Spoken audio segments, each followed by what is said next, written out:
कभी मनुष्य ने ईश्वर को खोजा था।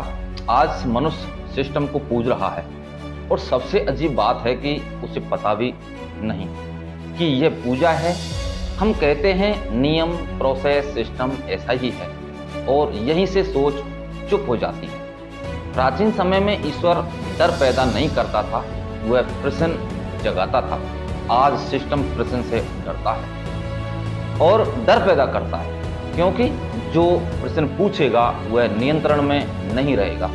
धीरे धीरे हमने ईश्वर से वह सब छीन लिया जो उसे मानवीय बनाता था।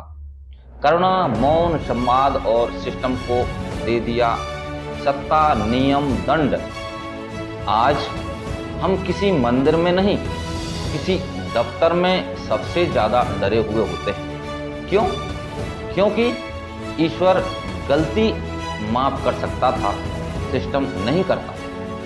ईश्वर मन देखता था, सिस्टम कागज देखता है। और जब मनुष्य कागज के सामने अपनी पहचान साबित करने लगे तो समझिए पूजा शुरू हो चुकी है। हम कहते हैं अगर सिस्टम ना हो तो अराजकता हो जाएगी, लेकिन इतिहास गवाह है सबसे बड़ी अराजकता हमेशा सिस्टम के नाम पर ही हुई है।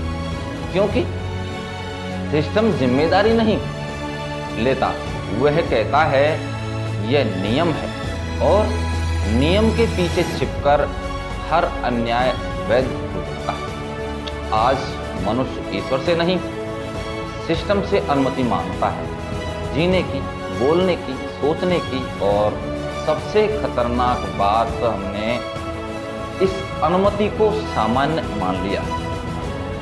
जब किसी को नौकरी चाहिए तो वह अपने विचार नहीं, अपनी चुप्पी बेचता है। जब किसी को सुरक्षा चाहिए तो वह स्वतंत्रता छोड़ देता है।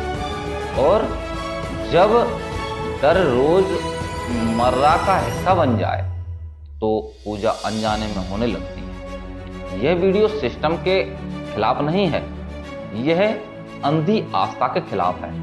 क्योंकि सिस्टम उपकरण होना चाहिए, ईश्वर नहीं। जिस दिन मनुष्य सिस्टम को प्रश्न के नीचे रख देगा, उस दिन पूजा समाप्त हो जाएगी और शायद उसी दिन मनुष्य फिर से ईश्वर को नहीं, अपने विवेक को सबसे ऊपर रखेगा।